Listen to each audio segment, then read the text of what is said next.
That's an extremely important part of awakening. In fact, you need that to provide fuel for the arising of presence.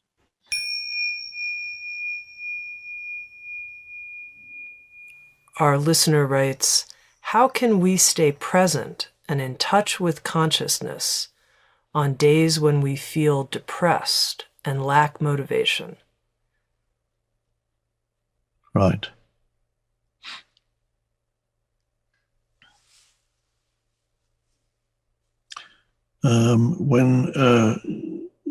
Sometimes that is in quite a few people associated with periods of low physical energy, because energy fluctuates, and so from occasionally you may experience low levels of physical energy, and this can affect the mind too.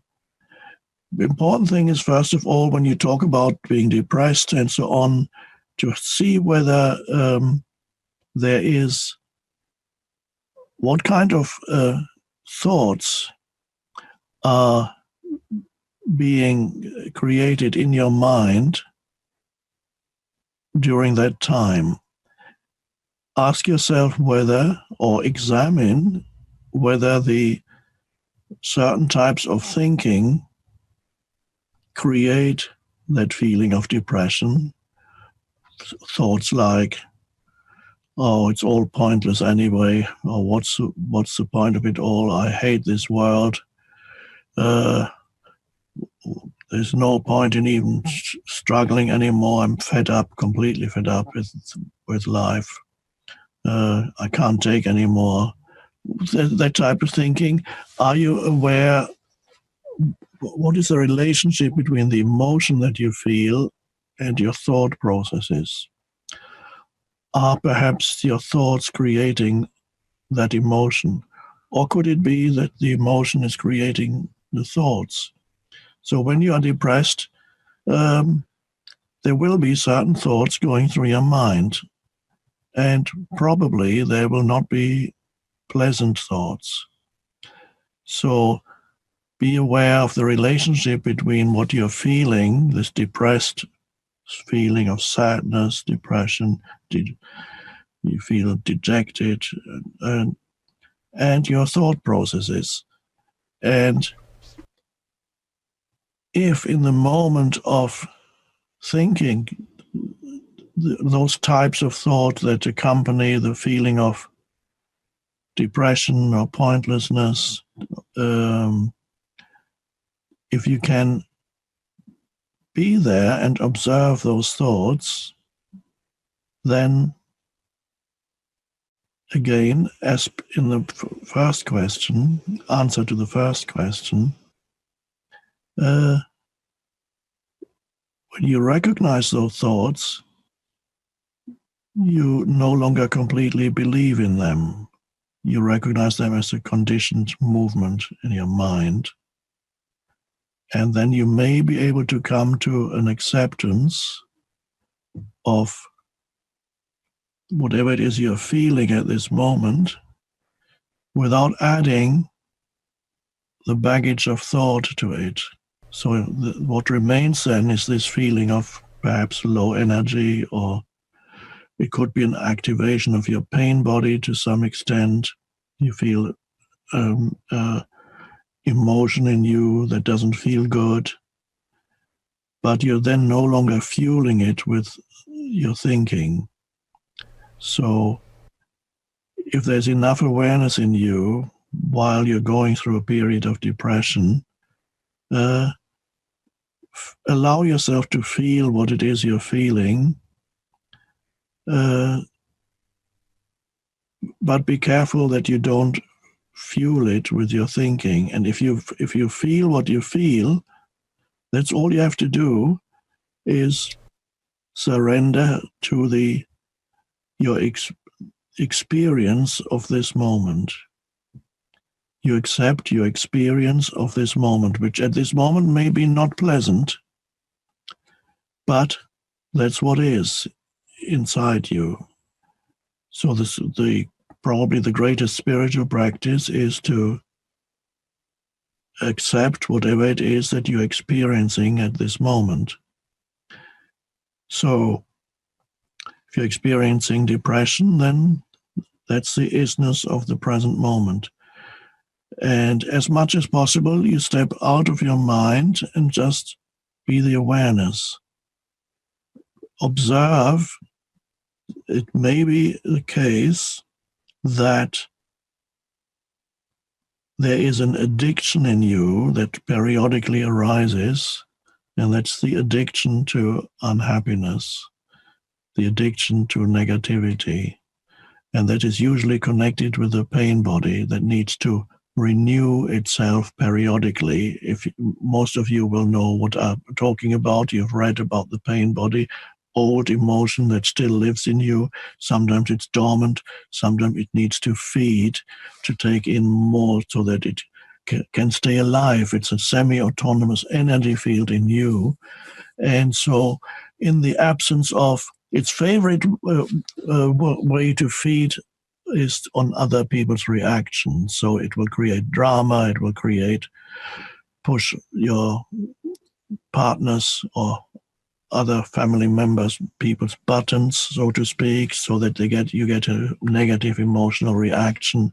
And so that it loves the drama of the emotional drama and will provoke drama, and that's how the pain body loves to feed. But if that's for some reason is not possible for whatever reason, the pain body is quite happy also to feed on your thoughts. So it will periodically rise up into your mind, and then you will think thoughts that feed the pain body. But the thoughts themselves are already created by the pain body, and then it's a vicious circle. The negative thoughts that you don't want at that moment, you do not want to let go of that type of thinking because there's not enough awareness in you at that moment. At that moment, when I say you don't want to let go, or when I say you are addicted to your unhappiness, when I say you, it's not really you. It's the mind pattern with which you are at that moment completely identified, and that's why I call it you. So in that moment, it is you. So there are many, many people who are addicted to their unhappy states, the unhappiness in them. And if some people have it almost continuously, but most people have periods when this happens and then it subsides, and that's the typical way in which the pain body arises from its dormant state, feeds on several hours or even days of deep negative thinking, and then subsides, and then for a while you're free again. So addiction to unhappiness, this is one way of speaking about it. Be careful, see whether you can detect in yourself when in the moment of it happening, you're almost you're indulging in this feeling of, could be self-pity or condemnation of life or others or whatever it is. You love it. You love that you love that those feelings and those thoughts, and you don't want to get out.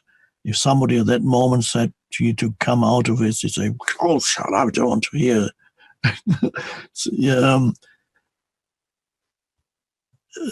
Now, some people have that so strongly that the addiction to unhappiness has become part of their conditioned personality. So they are part of their identity is a very unhappy sense of self. And if that is a terrible place to be in, but again, the only way that you can transcend that and escape from that prison is to be aware when it happens. So a good question, therefore, is, am I enjoying my unhappiness in some weird way do I love my unhappiness? And if I love my unhappiness, who is that I that loves unhappiness? It must be a weird and crazy I that loves unhappiness. So maybe that's not really me. Maybe it's just an unhappy self in me that loves. Well, I know that I had that very strongly for many years in my 20s. So you have to be really alert and see whether you enjoy your unhappiness. And once you notice it, you say, oh, wow, I'm really enjoying this. In the moment of noticing it, you've made it conscious. And then it's very likely that you cannot go on very much longer enjoying it, because this can only continue when you're unconscious. It needs your unconsciousness. Thus, this false self, it's an aspect of the false self that is the ego. It needs your unconsciousness to continue to survive. But when you make it conscious, then there comes a moment of surprise and says, oh, wow, I'm actually enjoying this. I don't want to I love these negative thoughts, love in a perverse way almost. This is the egoic kind of love. And then you might even ask, is that who I am? Who am I? Why do I love this? This awareness is coming. Awareness is arising. And then suddenly you step out of identification with that mind pattern, mental emotion. And that is part of the awakening. So those things for many people are a very important part of their spiritual awakening. The very important part of spiritual awakening is to become aware of the unconsciousness in you, the various ways in which the unconsciousness manifests in you. That's an extremely important part of awakening. In fact, you need that to provide fuel for the arising of presence. The dysfunctional states, the dysfunctional mental emotional states, in the negative mental emotional states, the mental emotional states that create so much suffering, ultimately they provide not only motivation for awakening, they also provide the fuel for awakening. So be grateful when you detect those things in yourself. It's not a bad thing. It's a wonderful thing to detect the unconsciousness in you, to become aware of the unconsciousness in you and realize that it is not you ultimately. For years it had been it pretended to be you, and you were so identified with it, yet you thought it was you, and suddenly or gradually another deep I, it's the deep I that is now awakens. And the deep I, which is presence, recognizes that the surface I is a conditioned entity, and it's not who I am. It is there, and that's a disidentification, and that's all part of the awakening process.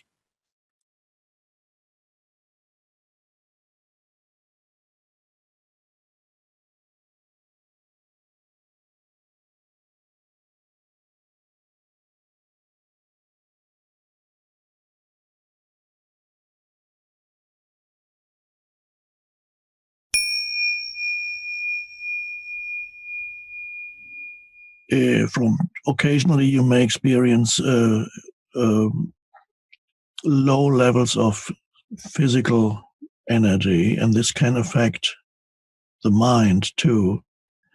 The important thing is, first of all, when you talk about being depressed and so on, to see whether there is what kind of thoughts are being created in your mind during that time. Ask yourself whether, or examine whether the certain types of thinking create that feeling of depression. Thoughts like, oh, it's all pointless anyway, or what's the point of it all? I hate this world. there's no point in even struggling anymore. I'm fed up, completely fed up with life. I can't take anymore. That type of thinking. Are you aware? What is the relationship between the emotion that you feel and your thought processes? Are perhaps your thoughts creating that emotion? Or could it be that the emotion is creating the thoughts? So when you are depressed, there will be certain thoughts going through your mind, and probably there will not be pleasant thoughts. So be aware of the relationship between what you're feeling, this depressed feeling of sadness, depression, you feel dejected, and your thought processes. And if in the moment of thinking, those types of thought that accompany the feeling of depression or pointlessness, if you can be there and observe those thoughts, then again, as in the first question, answer to the first question, when you recognize those thoughts, you no longer completely believe in them. You recognize them as a conditioned movement in your mind. And then you may be able to come to an acceptance of whatever it is you're feeling at this moment without adding the baggage of thought to it.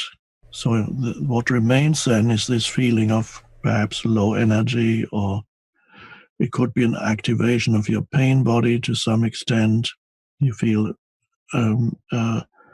emotion in you that doesn't feel good, but you're then no longer fueling it with your thinking. So if there's enough awareness in you while you're going through a period of depression, allow yourself to feel what it is you're feeling,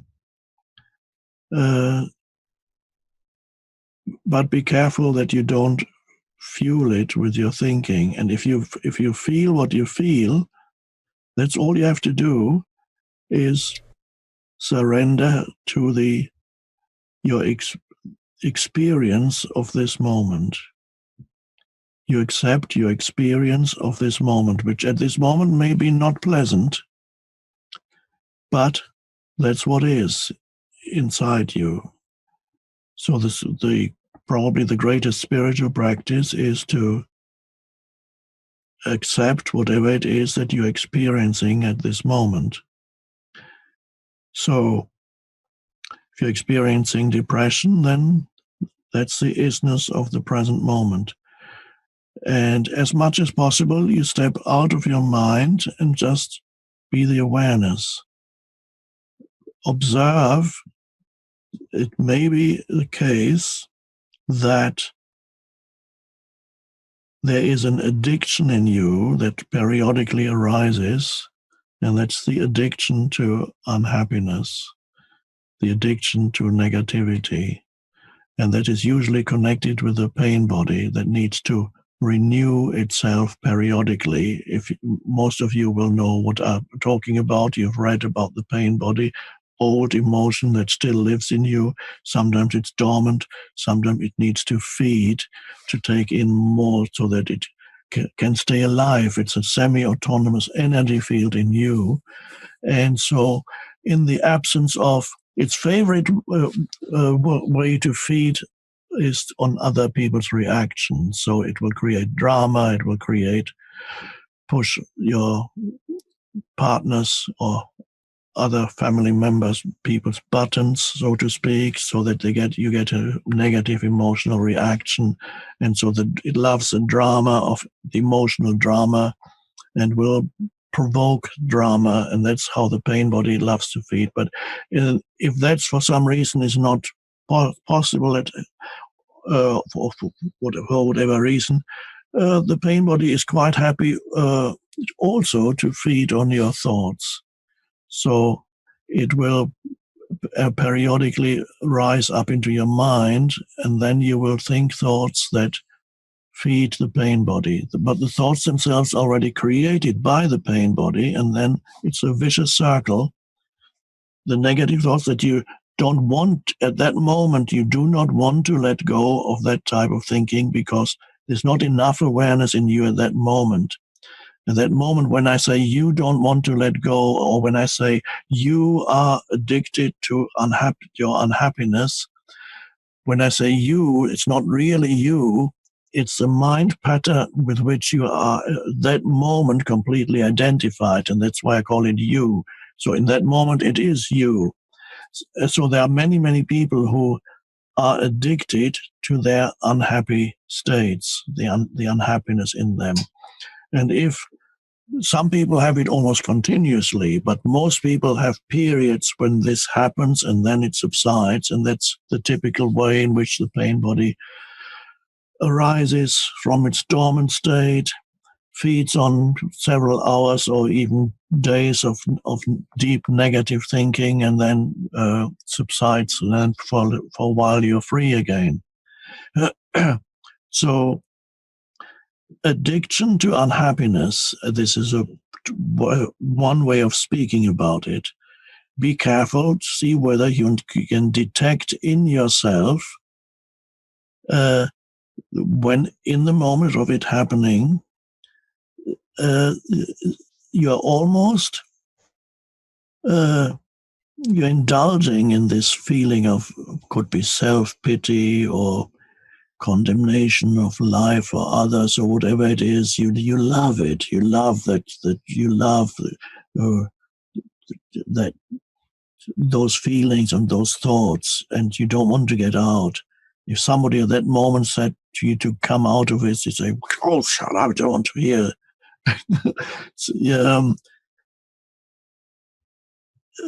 Now, some people have them so strongly that the addiction to unhappiness has become part of their conditioned personality. So they are part of their identity is a very unhappy sense of self. And if that is a terrible place to be in, but again, the only way that you can transcend that and escape from that prison is to be aware when it happens. So a good question, therefore, is, am I enjoying my unhappiness in some weird way?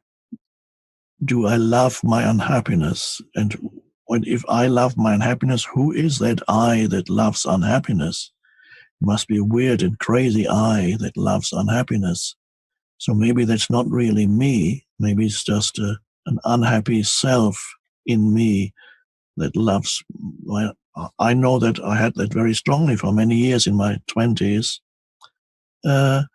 So you have to be really alert and see whether you enjoy your unhappiness. And once you notice it, you say, "Oh, wow, I'm really enjoying this." In the moment of noticing it, you've made it conscious. And then it's very likely that you cannot go on very much longer enjoying it, because this can only continue when you're unconscious. It needs your unconsciousness. Thus, this false self, it's an aspect of the false self that is the ego. It needs your unconsciousness to continue to survive. But when you make it conscious, then there comes a moment of surprise and says, "Oh, wow, I'm actually enjoying this. I don't want to I love these negative thoughts." Love in a perverse way, almost. This is the egoic kind of love. And then you might even ask, is that who I am? Who am I? Why do I love this? This awareness is coming. Awareness is arising. And then suddenly you step out of identification with that mind pattern, mental emotion. And that is part of the awakening. So those things for many people are a very important part of their spiritual awakening. A very important part of spiritual awakening is to become aware of the unconsciousness in you, the various ways in which the unconsciousness manifests in you. That's an extremely important part of awakening. In fact, you need that to provide fuel for the arising of presence.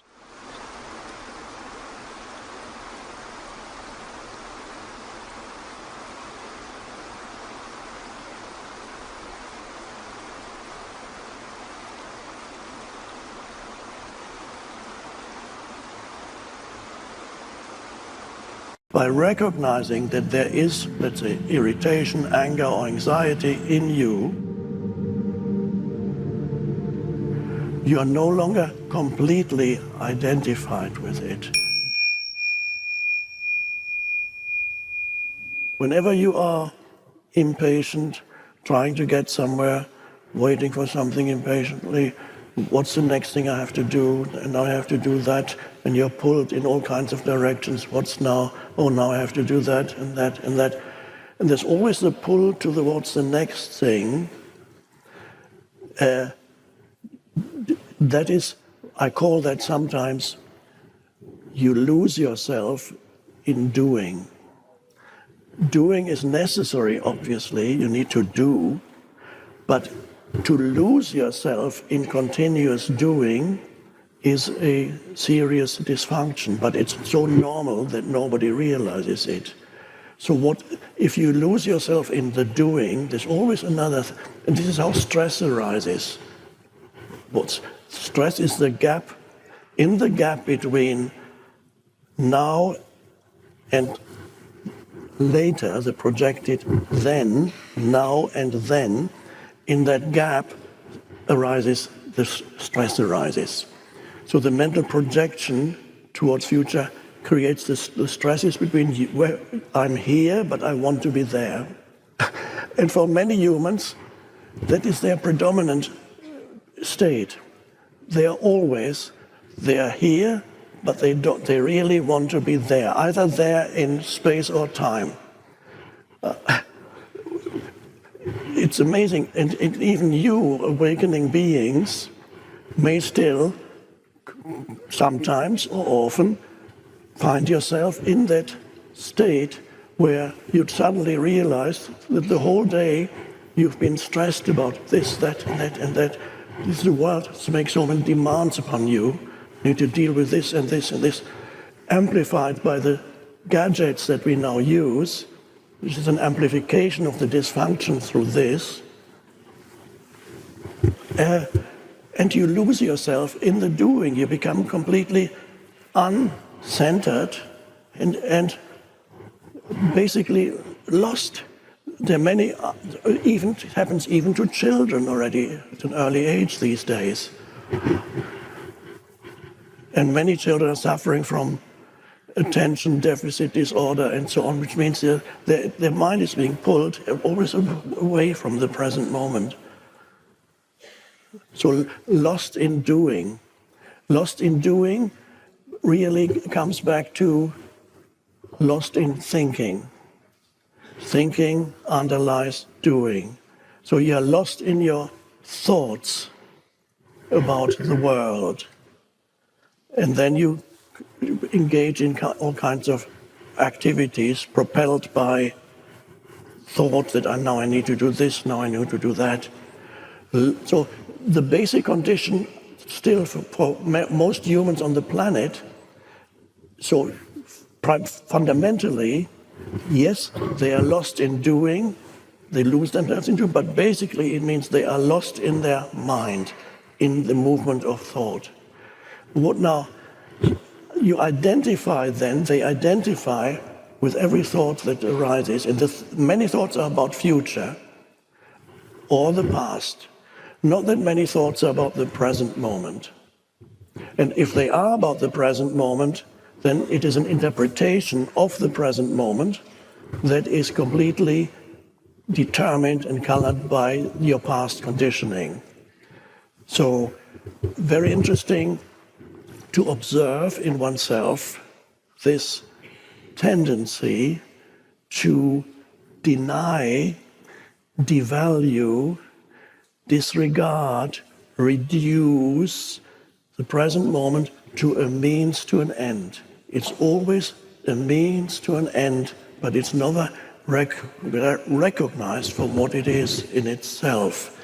And often it is not, it is more than a means to an end. For many humans, this is a very dysfunctional way of being. For many humans, the present moment is actually regarded unconsciously as an obstacle that they need to get beyond. There's a continuous underlying unease.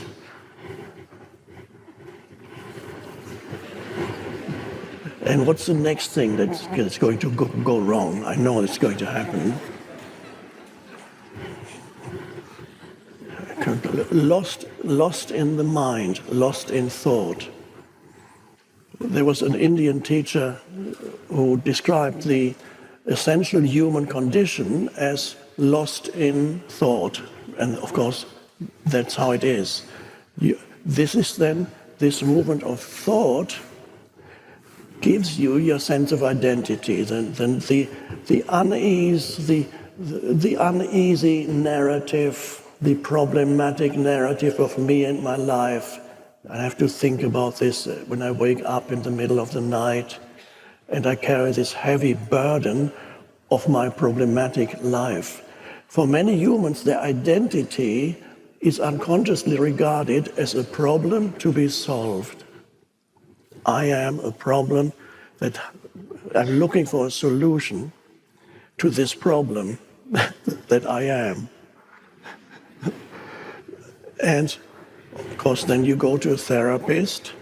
Now, if the therapist is good, he might be able to take you beyond that. Depends. If he or she is not good, then you get more deeply entrenched, and 15 years later, you are still undergoing psychoanalysis and find ever deeper layers of complexity in your past, and there's no end to it. So, the present moment is devalued, not recognized, regarded either as a means to an end or an obstacle. That is, for many humans, that is their predominant state of mental, emotional state. And as I said, their identity is derived from that. So it's the error lies in identification with thought. Now, the question arises, who or what is it that identifies with thought? If I am not the story that I tell myself about who I am, if I am not ultimately that, then who or what am I? And what is it in me that identifies with the story? What is it that creates this sense of identity that exists mostly in a state of unease, or very often discontent, because it cannot acknowledge the present moment. That is the ego, by the way. That's what we call it, the egoic sense of self. There's a very simple spiritual practice to get you to the realization of who or what it is that identifies. I suggest at this moment that observe yourself internally right now to see if there's any lingering emotion in you, perhaps from earlier today, or an hour ago, or yesterday, or the past 2 years, or the past 10 years. Is there any, and can you feel, for example, is there an irritation somewhere? Is there some kind of anxiety? Is there kind of heaviness, a certain heavy mood, a despondent mood, perhaps. Is it lingering there? Is there anger, big thing, some residue of anger from what happened earlier? Is that in you? And then normally humans would say, I am angry. Or they would say, I am anxious, I'm fearful, I am in a bad mood. Now, there's already a delusion when the moment you say, I am angry or I am anxious, that indicates already that you have identified with the emotion of anger or the emotion of sadness or the emotion of fear. You have identified, you equate I with what arises in your field of consciousness. So you say, I'm angry. It would be more correct to say, there is anger in me right now. Now, it may sound a trivial difference between saying, I am angry and there's anger in me, but there's a significant difference which goes beyond mere syntax, how you put words together. Because when you say I am, you equate I with whatever condition is there in you. This applies to emotion and it also applies to thought. Because anger is often, it's not just the anger as emotion, the anger also exists as angry thoughts. And then they reinforce each other. It's a vicious circle. When you are trapped in irritation or anger, the emotion feeds the thought, and the thought feeds more energy to the emotion. It's a vicious circle, and you don't want to get out of it. You might notice when you observe an angry person or a despondent person or an anxious person, they don't really want to be free of the anger. They don't want if you suggest it to an angry person, you can be free, you will not get a pleasant answer. And you've seen angry people who they are in the grip of anger or irritation, they cannot help it, then they shout at you and then they leave the room, and a minute later the door opens, they come back because they thought of something else to insult you with. They are in the grip of it. There is complete identification with thought and emotion. They are lost in thought, they are lost in emotion. But who or what is it that is lost? If I'm not the thoughts and the emotion, who or what am I? Okay, I just asked you to just have a look inside yourself and see what it is, if there's anything there that's jarring and doesn't feel good, but it's there. And I'm not saying try to get rid of it, no. Acknowledge the present moment. The present moment is what is, externally or internally. That's what is. But there's a huge difference now. You've already, by recognizing that there is, let's say, irritation, anger, or anxiety in you, an additional element or dimension has come in. And that dimension we could call awareness, or we could call it presence.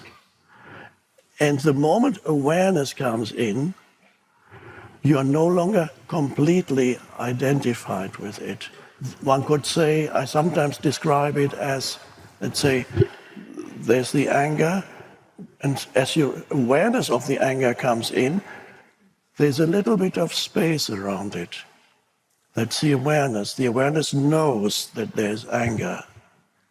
The anger may still be there. It may not immediately disappear, but the awareness knows it's there.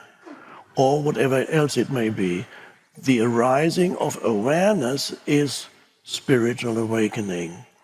The disidentification that happens when awareness arises, that is the spiritual awakening, or the arising of the transcendent dimension of consciousness. Transcendent because it transcends who or what you are as a person. Yes, you are still a person. You have your personality, you have your memories, that hasn't changed. You still have a narrative in your mind, what you call it your life, but it's no longer, there begins to be a shift from identifying with that which arises, either on the level of thinking or on the level of the emotion, to identifying with or being the observing conscious presence. That is the awakening out of identification with form, thought forms, emotional forms. So this is where, when you realize thoughts that go through your mind, in the unconscious state, the thought has you in its grip. The thought, you don't think in the unconscious state. Thinking happens to you, and you can't help it.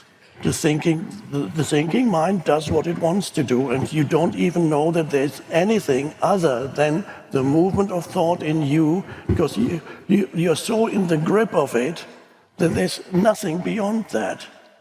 So every thought that arises becomes the truth for you. It has you in its grasp.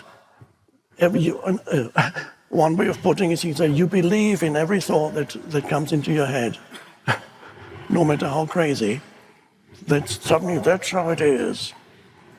And then if you look on the internet, where people communicate with each other on social media and so on, you can easily see how a person's opinion becomes their identity. Now, an opinion is no more than a form of thought, a movement of thought, a certain mental position. Opinion turns into identity. And then, because opinion has turned into identity, anybody who has a different opinion becomes threatening to you. Because it's your identity, your sense of self. It's a fiction, but this person becomes your enemy.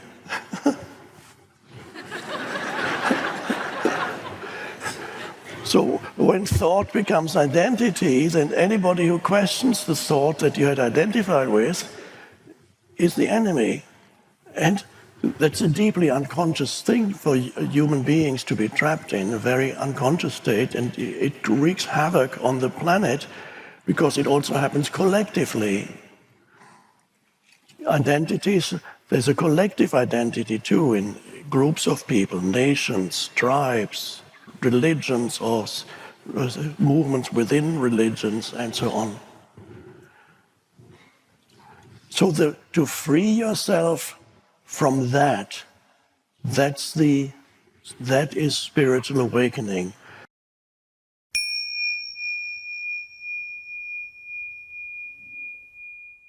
For North Americans who celebrate Thanksgiving, you sit around the table and basically, this is the past sitting around the table.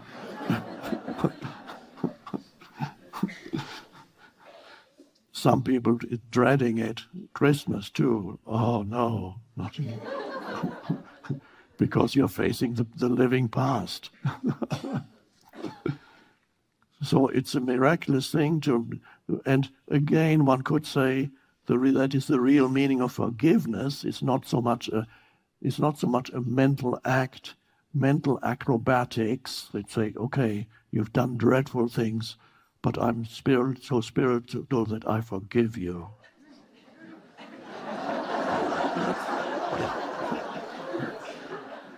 I forgive you. At least I'm trying to. At least I'm trying. You're not even trying.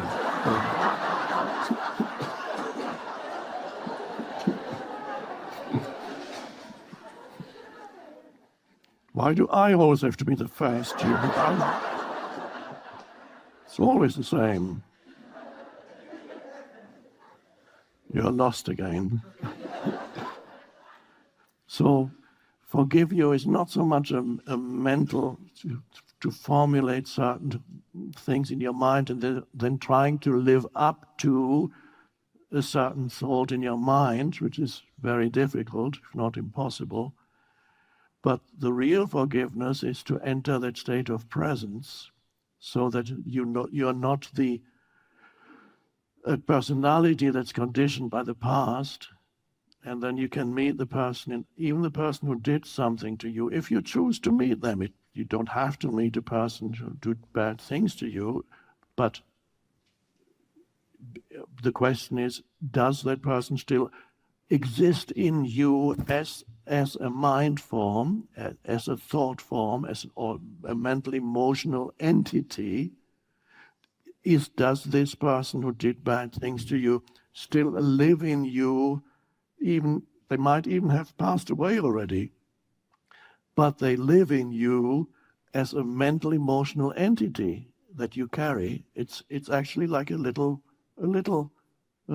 gremlin that lives in you, and it's not pleasant. And so forgiveness means to recognize that for what it is. It's not really the other person anymore. The person maybe passed away 10 years ago. It's not the other person anymore. It's something you carry still in your mental emotional field. It lives there. And so that is, again, something to recognize. And if you recognize it as something that lives in your mental emotional field, then it's much easier to step back from it and by no longer getting drawn into it. So that's something to do with something that lives in you, and you recognize it as something that you no longer want or need, and then it gradually dissolves as you're no longer reacting against it. So you have a split in you. As long as it's there, there's that mental formation, mental emotional entity, and then there's another pattern in their mind that reacts against it. It's a bit crazy. But forgiveness then is really meeting the other, if the other is still there, and you're actually now meeting them in person without reference to the past. People with whom you have a grievance, people carry grievances, and they actually like their grievance. The ego loves grievances. People that 20 years ago he did that to me, 30 years ago. Dreadful thing he did to me. Oh, God. The ego loves grievances, but as long as you carry even one grievance towards, and grievance is a long-standing resentment. Resentment could be short-lived, but grievance tends to be a very long thing, goes on and on. At least that's how I define it. The grievance goes on, and you carry it in your mind. And even just one surviving grievance in you can prevent you from fully accessing presence, from actually fully awakening. It's a dark spot in you that prevents consciousness from arising fully. So you have to be really very careful that see what they do to you, and see that the addiction to a grievance is only what is addicted is your false. The personality derives, the egoic personality, the ego derives sustenance from the grievance and strength from the grievance. So if you harbor a grievance, that means that the egoic self is still operating. It is not you who is harboring the grievance, it's the ego in you that is harboring the grievance. So if you have a surviving grievance in you towards another person, you need to know that ultimately it's not you, it's the ego, it's still operating. So you can develop in other areas of your life, and the ego remains, can remain in you, even can it attach itself. Let's say you're awakening beautifully, but there's one corner in your mind where the ego survives because it has attached itself to a grievance. And there can be other corners too where the ego can attach itself to particular anything to do with the past. It attaches itself to a particular thing in your mind, and there it's waiting. And occasionally it can then, even in other situations, the ego can still come back more easily because it's there. It's still feeding on the grievance. So it's not starving. It's still feeding on this grievance that you harbor. So ultimately, forgiveness is to realize that the dimension in you, which is the deeper half. If remember, you're the two halves. You're the personality, the person, and you're the unconditioned, the deep I. So that deep, when you by being the deeper half, the deep I, nothing ever was done to that deep I. Perhaps something was done to the deep I to be obscured completely, but the deep I in itself is beyond anything that could be done to it. Nobody can injure it. That is untouchable. It is invulnerable. It is the formless dimension in you. Once you can sense that in yourself, forgiveness becomes very easy, because not only are you present when you sense that in yourself, but also you are connected with a dimension in which nothing ever happened to you. Nothing ever happened at this deepest dimension. And then the forgiveness happens almost automatically, because nothing ever happened to who you are in the essence of your being. And that's an amazing realization. And it's not something that you arrive at through thinking or through some mental act of forgiveness, as if forgiveness was something that you could do. You can't really do forgiveness. The true forgiveness arises spontaneously from the essence of who you are. And that includes forgiveness of yourself. If in the past, this is a question I'm often asked, people carry a sense of guilt around, and that is very similar to the grievance. That again is guilt, is like grievance. It is a mental, emotional entity that you carry within you, and you need to know that's what it is. And forgiveness here, forgiveness to yourself for something that you did in the past and you now recognize as bad, in whatever way, as immoral, as you recognize, because now you're much more conscious than you were when you did that, but you still may carry this deep sense of guilt. And how do you get rid of that? First, you need to observe that this lives in you as a mental, emotional energy field. And as long as you identify with it, it becomes part of your ego. The ego is form identity. The ego would prefer to have something great to identify with, but it will readily also identify with something bad.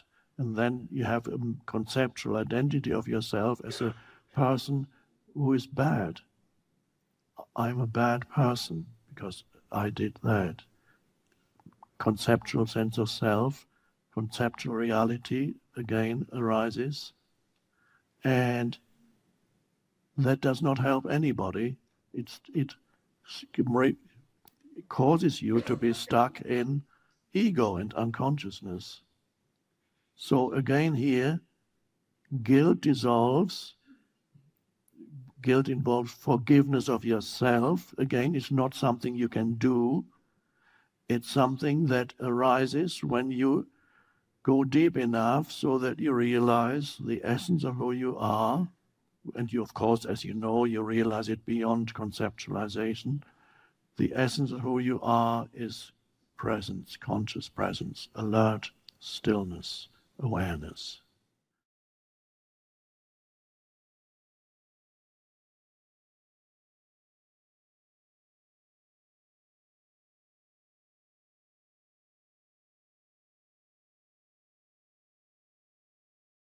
But that is a look that also you can practice. It is the look that where you're not a person, you're just a presence.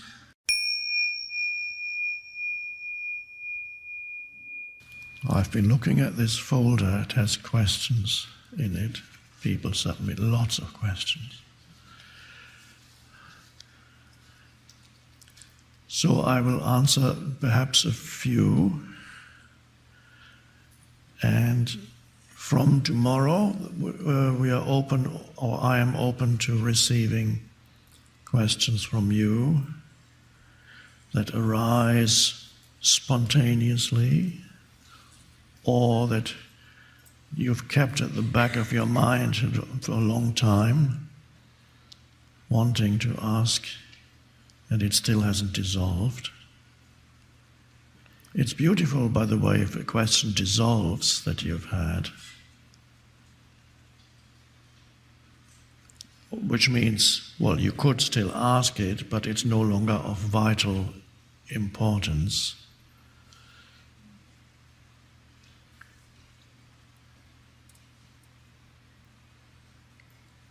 Sometime in the 1930s, a British writer went to India. I believe his name was Paul Brunton. He went to India to visit the living masters and interview them and then write a book about them. And he did. And one of the masters he visited was Ramana Maharshi, at the time not known in the West at all, and only to a limited extent in India. And so when he went in to see Ramana Maharshi with his a long list of questions for his book, and Ramana Maharshi just looked at him. There are some photos around with Ramana Maharshi looking at you, especially one that's very beautiful. And so he just looks. You can feel when he looks, even on that photo, he's not thinking whatsoever. There's no thought whatsoever in his mind. There's just spaciousness. But it's not a look of a zombie. It's presence, spacious presence. Well, you can have that now. There's nobody there looking. There's just consciousness. Nobody in particular, just consciousness. So it's not a person looking, and that's the energy transmission also happens in that way. It cannot happen when a person is looking at you, because that means the looking happens through the veil of conditioning. That is the person, mental, emotional conditioning. But here the looking comes straight from the depths of consciousness, unconditioned consciousness. So it's just the light looking. So Paul Brunton came to see into Ramana Maharshi's room, and Ramana Maharshi just looked at him. And suddenly Paul Brunton had no longer any desire to ask his questions. And they sat in silence together for 20 minutes or 30 minutes, I don't remember. And then Paul Brunton thanked him and left the room. That was the interview.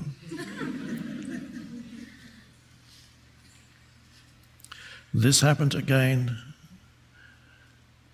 a few years later, the famous British author Somerset Maugham visited India, and he had probably read Paul Brunton's book that in the meantime had been published, where he wrote very favorably about Ramana Maharshi, who was the one teacher that impressed him most.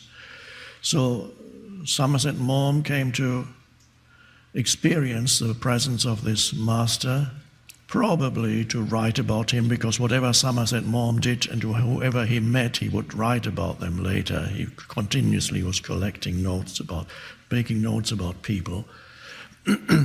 And just before Ramana Maharshi came into his room, it was so hot there, he fainted.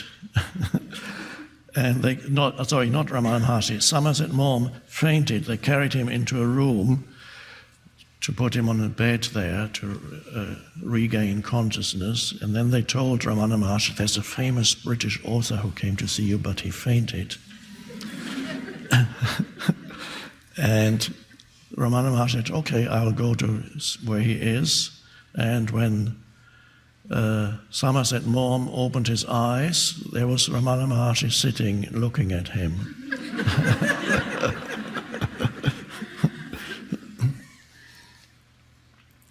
And again, no words were spoken, except, if I remember correctly, they looked at each other, and then Ramana Maharshi said something like, silence is the best speech.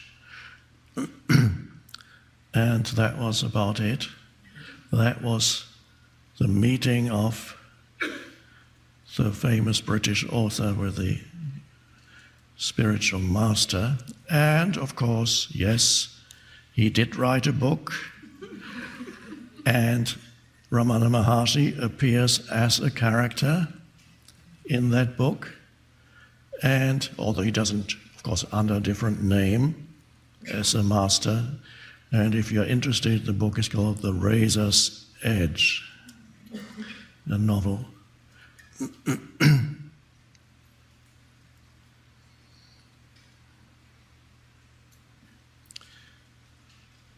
But that is the look that also you can practice.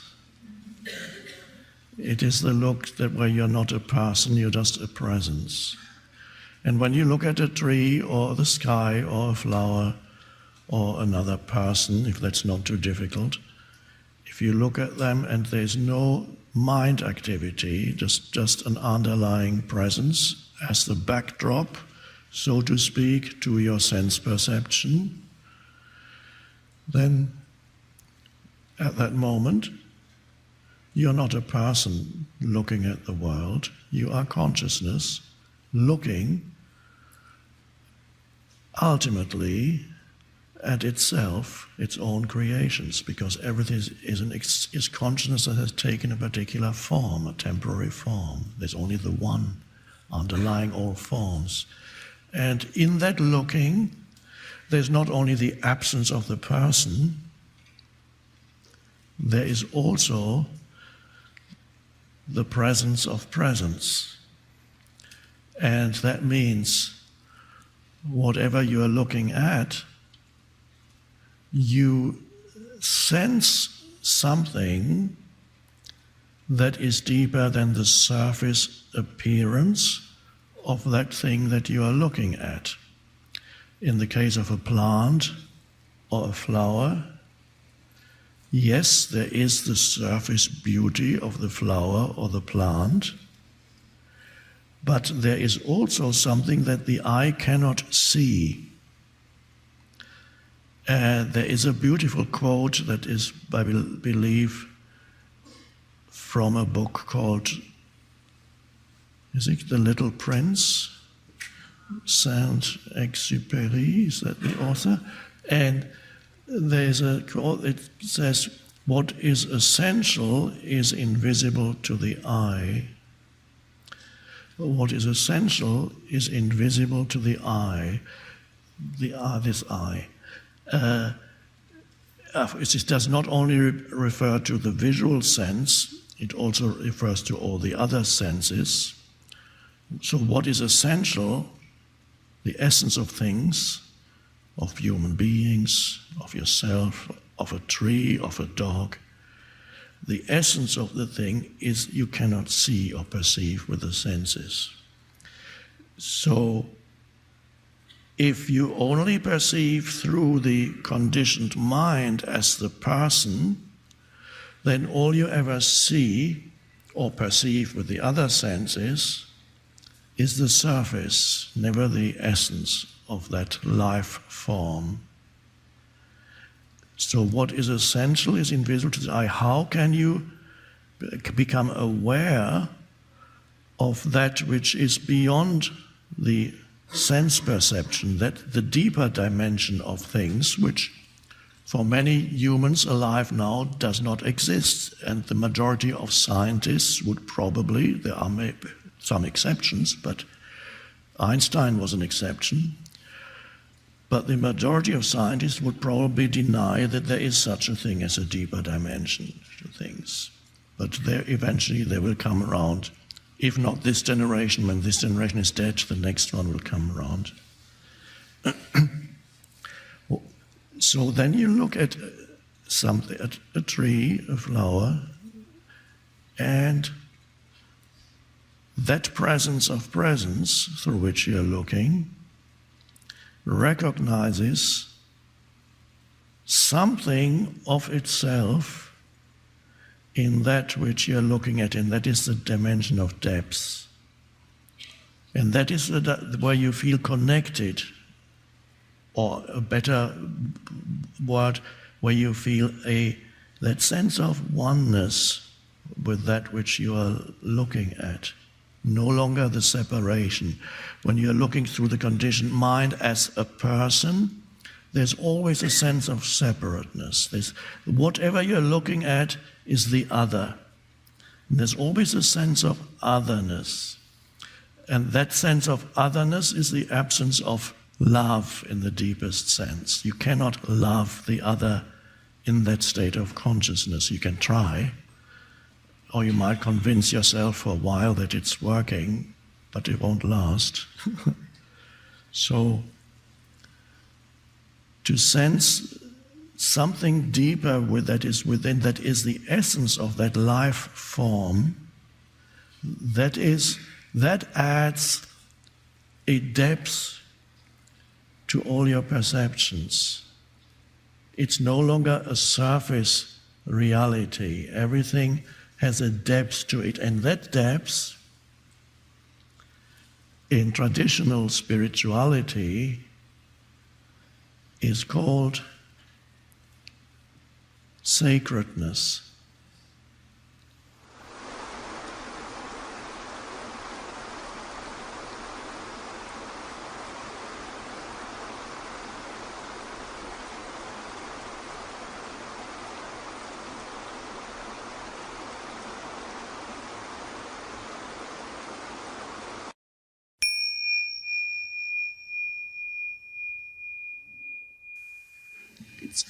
The whole evolutionary impulse of the universe is towards that. Somehow, and I cannot explain it in words, it's beyond, we don't even attempt to really understand what is behind that. It is far beyond understanding, but it's just to say that the evolutionary impulse of the universe is behind that. Consciousness wants to flower through the form, the human. It will flower through any form. It doesn't say you are more worthy than this, I will choose this form because you are more worthy. It flowers where there is a transparency, where the form, the rigid mind structures give way. They die first. Identification with that, me, mind-made self, goes. And this is why we're here, because as you sit here, you are finding death before death finds you. And the mind structures that you identified with as me, the thought forms die. So the flowering is happening here before death finds you. You embrace death already. But it doesn't matter when it happens. And consciousness will move through. It could be a criminal, killed several people, inflicted suffering on others, and of course on himself. And in that midst of hell, in his cell, waiting for execution, suddenly, inside, the entire structure of the self, mental, emotional structures, dissolves because the suffering is unbearable. And suddenly, something shines through. And now he doesn't care anymore whether the execution happens or not. And there have been cases like that. When this happens, sometimes when people speak about it and tell others about what happened to them, they may use certain words that correspond to their language or culture. But when you look beyond the words, you will see that they all point to the same. And there are some of those to whom it happens who can't even speak about it. They just look at you, and you look at them. They may be uneducated, they may not have much to say, and yet you look and you see there's something that shines through that is deeper than a person and any person could be. The personal dimension has given way to that. And so it is sacred when that happens. But so far it's been relatively few human beings to whom this has happened. No longer the case now. It is the destiny of all humans to go through that transformation. It is certainly your destiny, otherwise you wouldn't be here. The purpose of your life is to enable that to come through you, and it's happening already. So we embrace the death that is here when you surrender to what is. That's the greatest death. The resisting me entity gives way.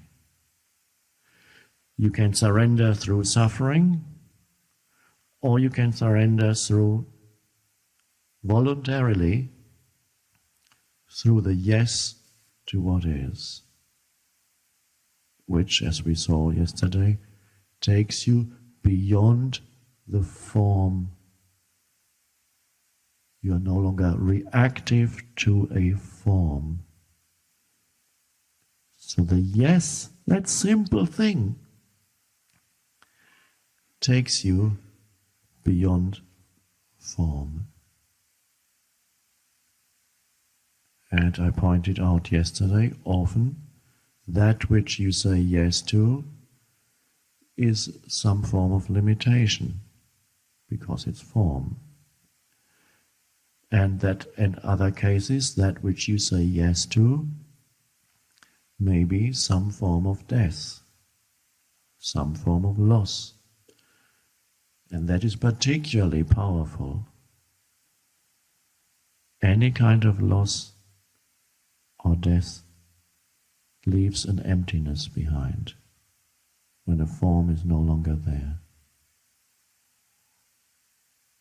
And you don't run away from that empty space. And it's an opening into the formless. One could say every form obscures God, and the death of the form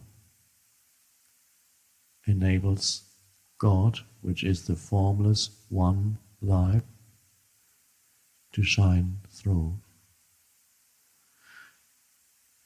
Therefore,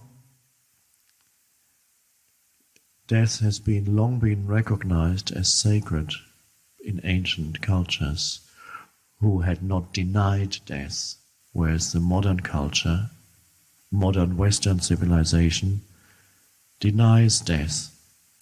It's not, they don't know it's sacred, they don't even want to talk about it. They don't want to see a dead body. You can't, it's not allowed. It's illegal to see a dead body. They would send you to a psychiatrist if you asked to see a dead body. There must be something wrong with you. So death is hidden because the Western culture is totally identified with form, with mind. So the worst possible thing for it is death. Oh my. And even in hospitals they don't know anything about death, where death happens continuously. Old people's homes. Every old people's home, if there is such, would be a spiritual center. The greatest ashrams would be old people's homes, because that is the potential of old age. But it's not recognized yet. So they would be the most sacred places. So these ancient cultures have recognized the sacredness of death, not knowing perhaps why. Intuitively, they knew it to be sacred. But now you can see why it is sacred. Because the formless shines through where there was the form. And that can happen when there's physical death, but it can also happen when you die psychologically to the me. And that is the spiritual transformation. And that can happen through intense suffering or through the power of a spiritual teaching, or in many cases, a combination of both. And I suspect that in many of you, it's a combination of both. You've had the suffering, otherwise you wouldn't have come. And now there's the power of spiritual teaching, which tells you you don't need to suffer anymore, and you don't need any more time before you can enter the surrendered state. Why would you need time to enter the surrendered state? Do you need more knowledge before you can enter the surrendered? Yes, but before I enter the surrendered state, I need to understand the universe completely. You've had many pointers already. Everybody here has read scriptures, beautiful pointers. No, I have not yet fully understood the nature of the universe. I need a few more years, says the mind. And the amazing thing is, a deep understanding happens, not in the way that the mind imagines it. A deep understanding of the universe happens as you enter the surrendered state.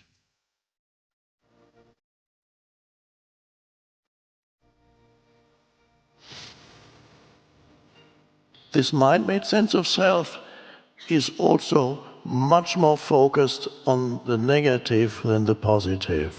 To be free, you awaken to who you are beyond your history and your life situation.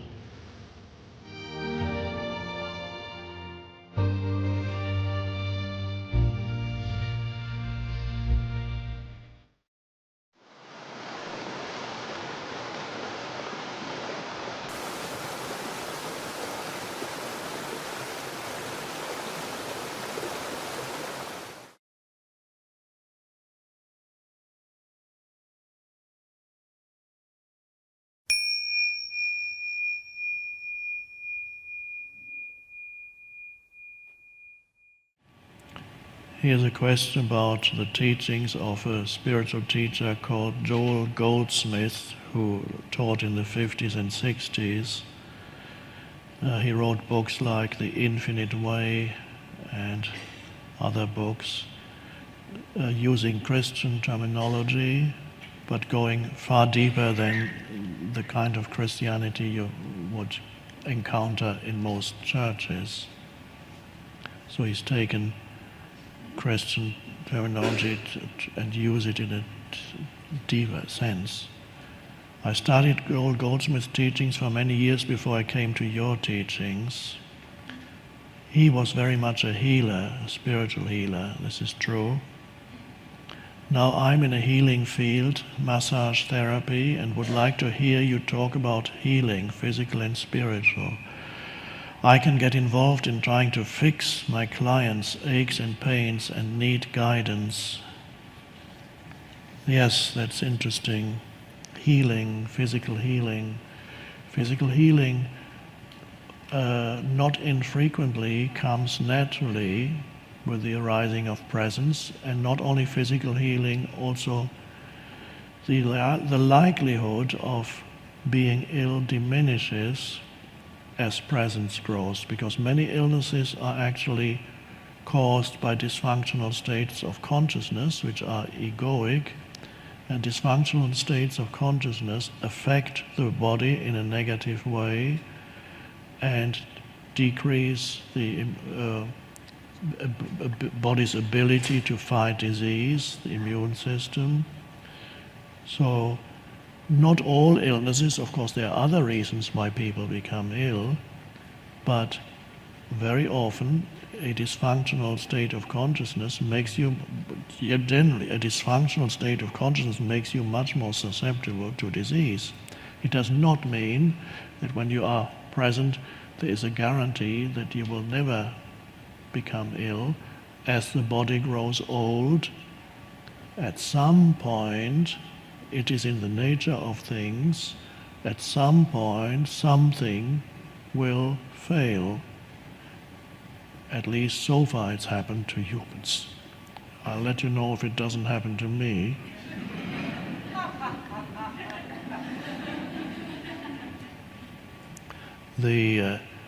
And healing also, as I mentioned the other day, healing is often experienced, that kind of spontaneous healing, when people surrender. They no longer, not surrender to the idea of illness, surrender simply to the present moment, to what is in the present moment. Then something is generated that is very healing.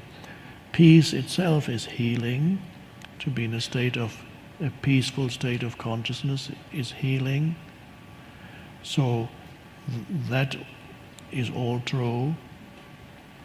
So some of you may have heard me telling the story that for, I think, can't remember for how long, for a couple of years or so, I was a spiritual healer for a while. And the reason was that a few years after the awakening, people started coming to me, and one lady who used to come once a week to sit with me, she was sensitive to energy, and as she was talking about her problems, I was in that state of blissful, intense presence, listening to her with a smile on my face, which she didn't mind, but other people minded, because I always had this smile on my face when I was listening to people's problems. Not because I was thinking that the problems were funny, I could just sense that at a deeper level the problem didn't actually exist. And so some people got angry and said, why are you smiling at me? I'm telling you about my sufferings, and why are you smiling? What's going on in your mind? And I said, there's nothing going on in my mind. That's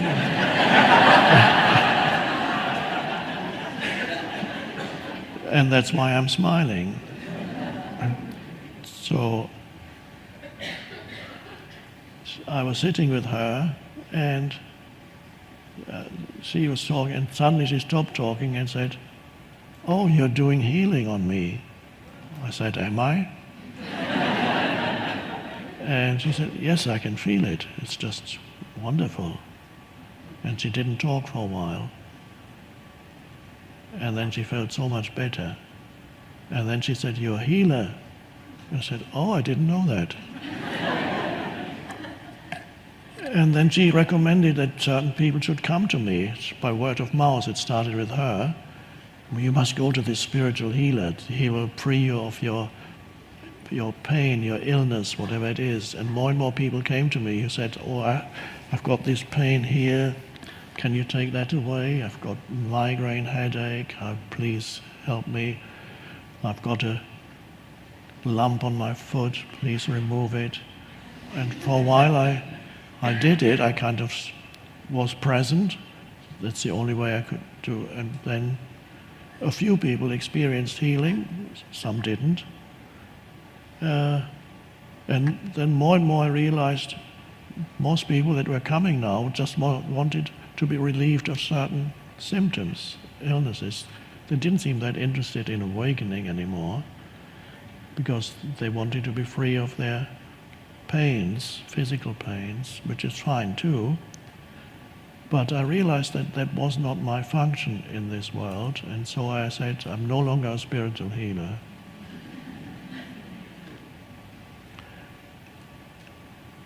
And I know that healing still sometimes happens to people naturally. It's not that to focus on that so much, I believe, is not my function. Maybe somebody else's function.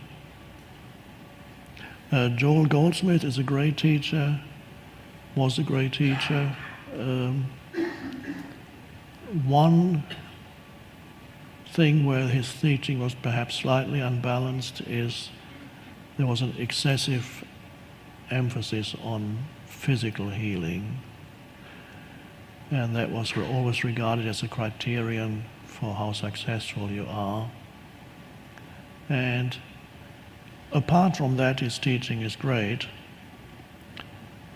but because of the excessive emphasis on physical healing, so his teaching was associated very strongly with that. One reason being that he came out of, for several years he was a practitioner of Christian Science, and his teaching still has certain similarities with Christian Science. So that's some balance, something a little bit unbalanced, the excessive, in my view, emphasis on spiritual healing, which resulted, for example, in strange things like when he had a heart attack, it had to be kept secret from the followers because they would have been disappointed. And so you can see the loss of balance, too much emphasis on physical healing. But of course, when finally he had another heart attack and died, they had to finally say, he died.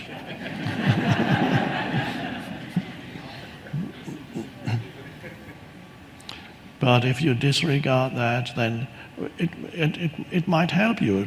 You might read Joel Goldsmith and become suddenly physically healed, so that's great. As many people, the book, I don't know how many people are familiar with Christian Science. I don't think I'm familiar with it, but the foundational book for Christian Science, Mary Baker Eddy, was kind of channeled, and you can read it, and quite a few people have claimed, may still claim, that just by reading some chapters in the book, they suddenly became healed. The book stresses, as Joel Goldsmith does, that basically illness is an illusion, and ultimately even having a physical body is an illusion. On the deepest level, that is true. But I don't usually approach it from that angle. The arising of presence is enough, and where the identification with the body ceases. I'm not trying to convince anybody that the physical body is an illusion. And then we go, really? Feels so real to me, especially the aches and pains.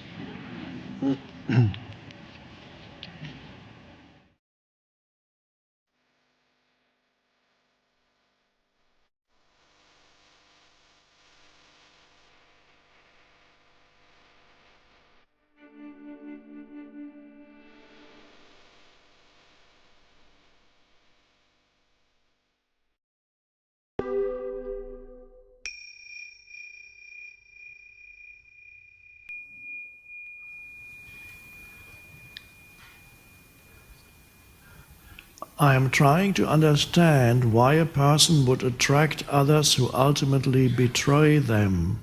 Assuming that we create our relationships consciously or unconsciously, why is there the experience of betrayal? Assuming also that I know and love myself profoundly, what is to be learned from being betrayed? The question sounds a little abstract, but the questioner is not here. I assume that the questioner feels betrayed.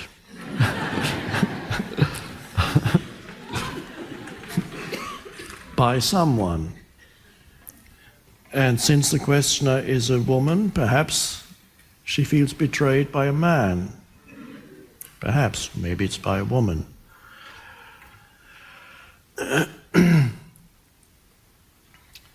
Now, of course, betray already is a word that is quite heavy. He betrayed me.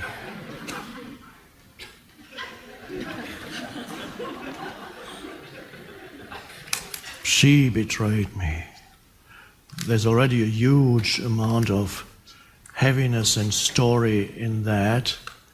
If you put it slightly differently, it loses some of its heaviness, and putting it slightly differently could sound like this. He is a human being, and he manifested behavior that corresponded to his level of consciousness.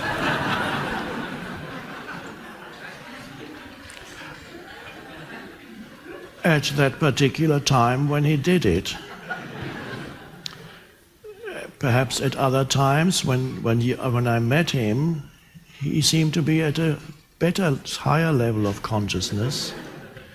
But then he fell back to a more unconscious state, and then his behavior manifested that. Where's the betrayal? It suddenly disappeared. So that makes it easier on you to deal with it than to impose a huge narrative or judgment on another person and involve you in this dreadful act of which you become a part, the act of betrayal. Yes, of course you suffered. We all suffer, and we all encounter humans who make us suffer, because many humans, most of them, are unconscious and they're not always at the same level. That's an interesting fact, that humans can be at enormously varying levels of consciousness according to the situation they find themselves in. There are some humans who have a potential for committing a crime, but circumstances never put them in a position where that potential becomes actualized. And then it can happen that other humans encounter a situation that is very challenging and brings out all the worst accumulations within them that come up to the surface, and suddenly they turn into these monsters. And before you might have known a completely different person, a different level of consciousness. So humans get challenged or encounter situations that bring out certain aspects of their unconsciousness. between in sexual encounters, because it's not unlikely that the betrayal has something to do with the man going off with another woman, not unlikely. Now that is an area that kind of attraction that can make people very quickly very unconscious. There are expressions for that, I won't say.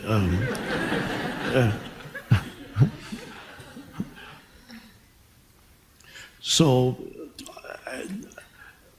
yes, that's the unfortunate thing with human beings. They're not fully enlightened. So, and then, of course, you say, I trusted him. He promised me when we got married that he would be faithful, and I trusted him. And I'm sure when he promised it, he meant it. I don't think when he promised to be faithful, he meant, I'm not really going to do that. When he promised to be faithful, he meant it. But then a few years passed, and then one day he had a few drinks, and then he looked at that woman there, and he was gone.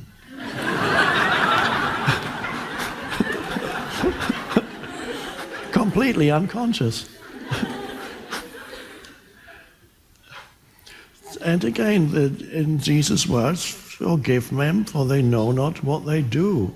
Now, to forgive them is only something that you do for yourself, because you free yourself of the burden of having to live with a narrative or a story of betrayal and be part of that, and then part of your sense of identity, this is very painful, but seductive, part of your ego identity then is, I am the one who has been betrayed.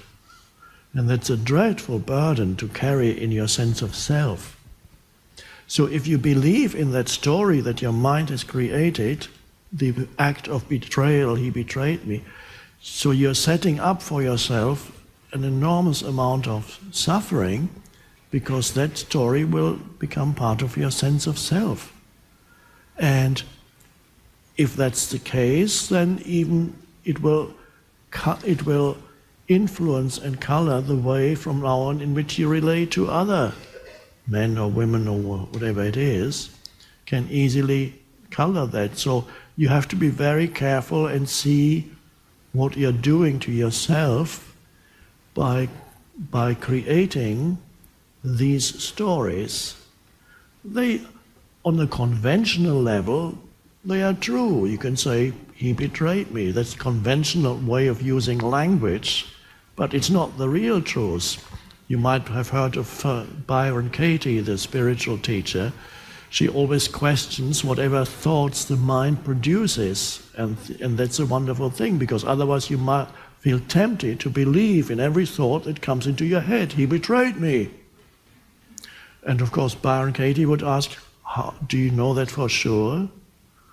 How do you know that? Yeah, of course I know for sure.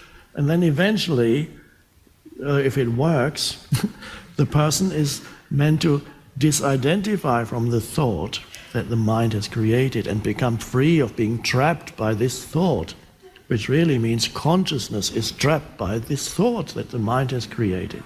And you are trapped in it. So be careful with the stories that your mind creates, and sometimes if you rephrase, as I just did for you, rephrase the story, it suddenly does not cling to you anymore, and it no longer becomes part of your your painful identity, your sense of self, because you want to be free of that. So, and of course then unfortunately you have to forgive him. Sorry.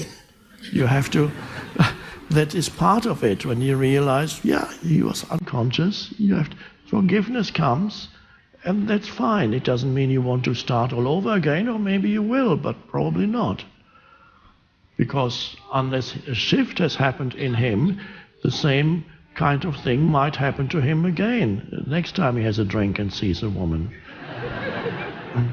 So very careful with stories that the mind creates and then become part of your sense of self.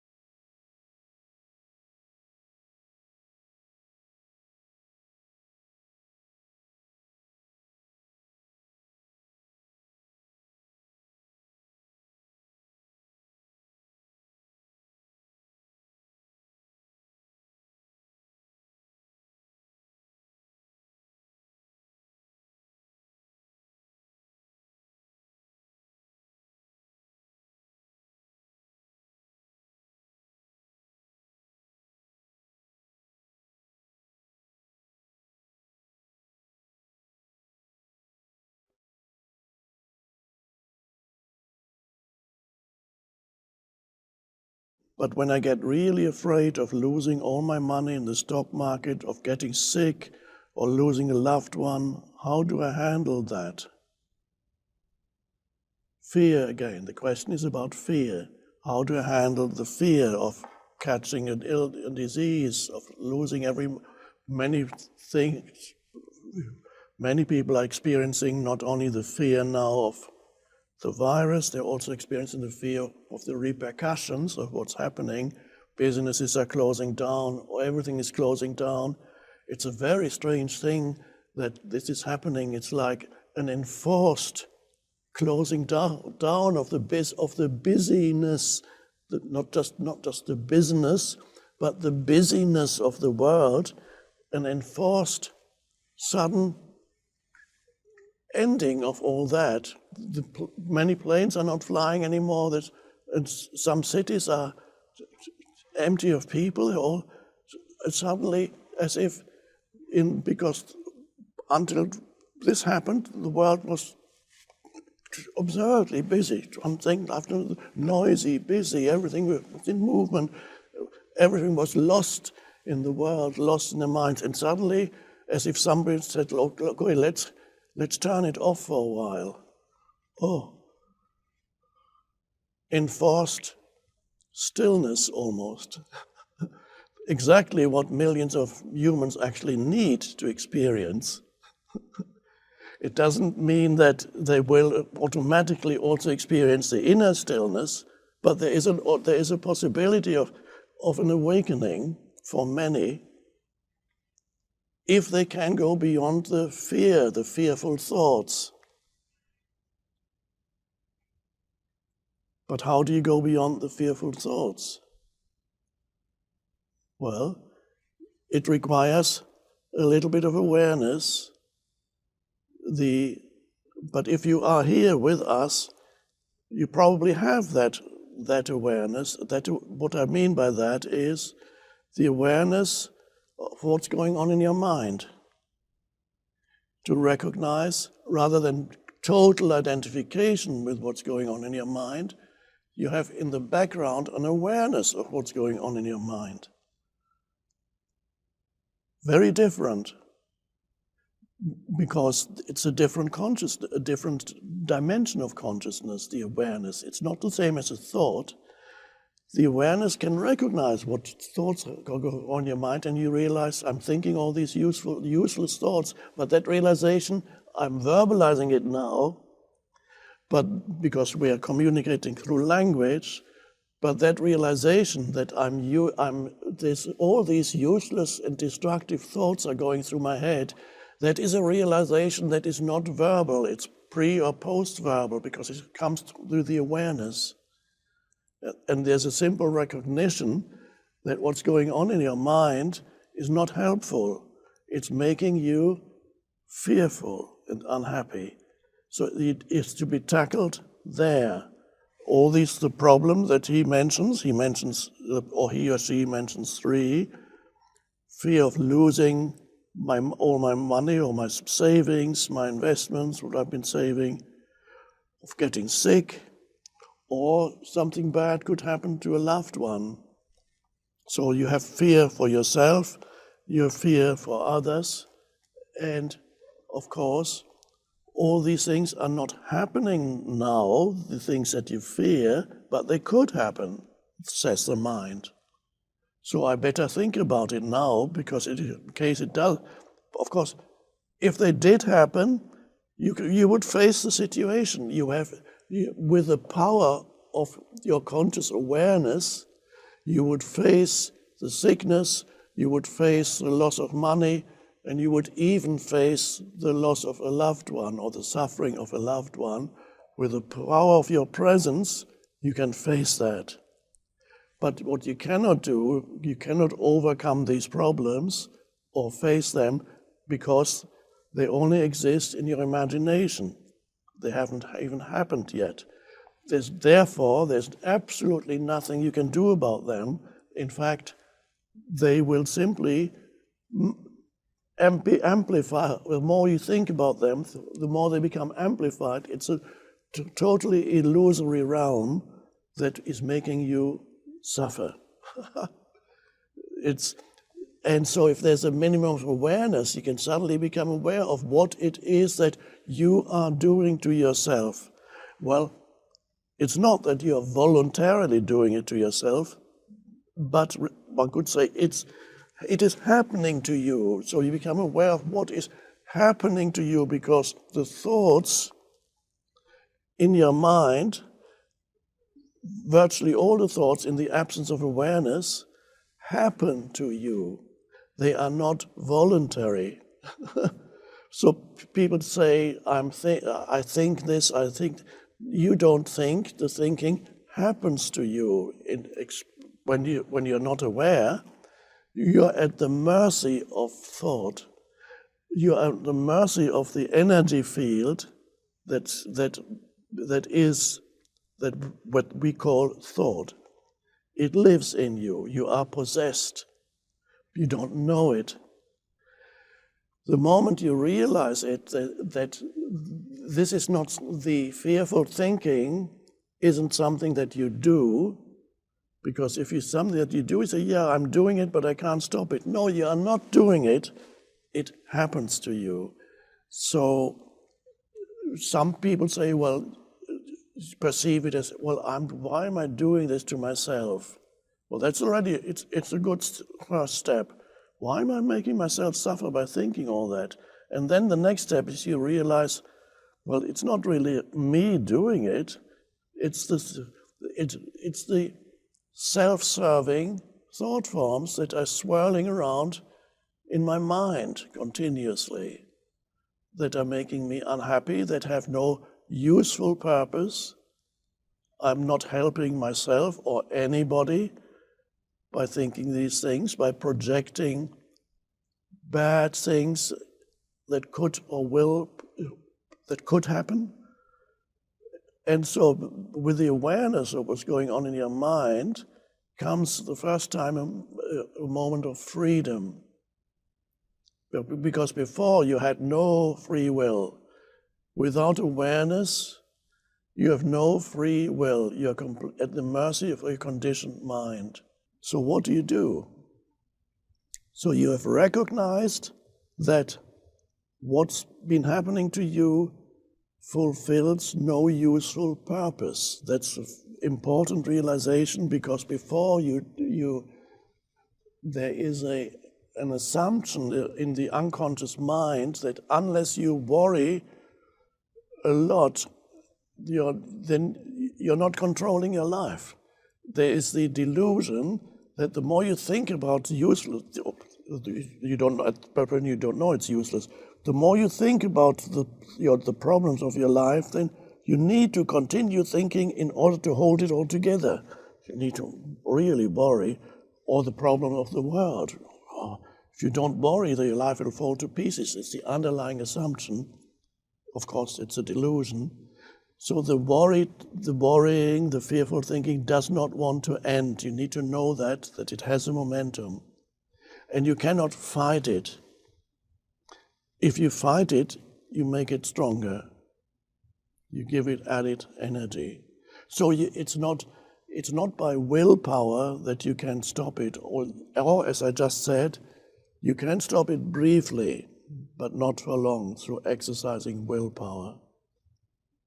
So you stop it simply by first recognizing not only the futility, but also the destructive nature of that type of thinking. And then you begin to see that a lot of the unhappiness is produced by the narratives in your mind.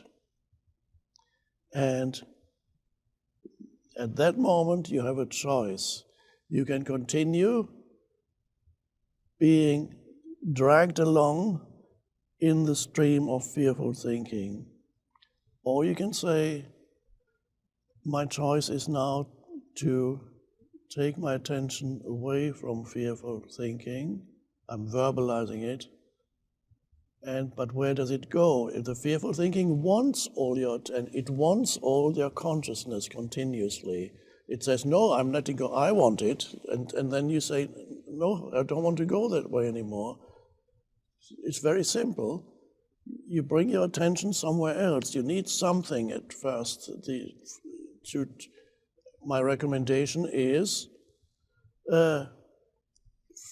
feel your inner body. Direct your attention. Let's say you wake up in the night or in the morning. Direct your attention, instead of thinking, direct your attention into the inner energy field of your hands.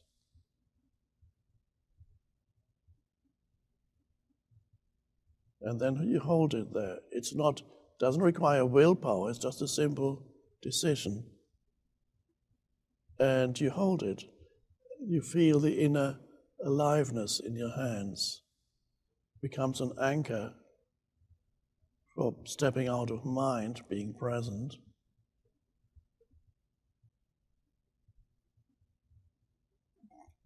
Can you feel the energy in your hands? I can. And it's always wonderful. I've been feeling the energy in my hands for many years. It's always fresh and new. And I don't tire speaking of it, because it's always fresh and new. And of course, it's not just the hands. If you can't feel the energy in your hands, close your eyes and ask yourself let's say your right hand, or if you're left-handed, your left hand. Ask yourself if your left or right hand is still there or not. Is it still there? How do I know it's there? How can I know it's there right now? No, you can't know it because you remember it was there when you saw it a few seconds ago. That's not knowing that it's there, because it might have disappeared. You close your eyes, you're not moving your hand. How can you know it's there? You can know it's there, but how does that happen? What is it? How do you know it? You can feel it, but what is it that you feel? You feel the energy within the hand. It's very subtle at first, so you need to be alert to feel it. But that alertness that then goes in the body is taken away from thinking, and you suddenly your hand feels more alive than it was before, and that's only the beginning. You can feel both hands simultaneously.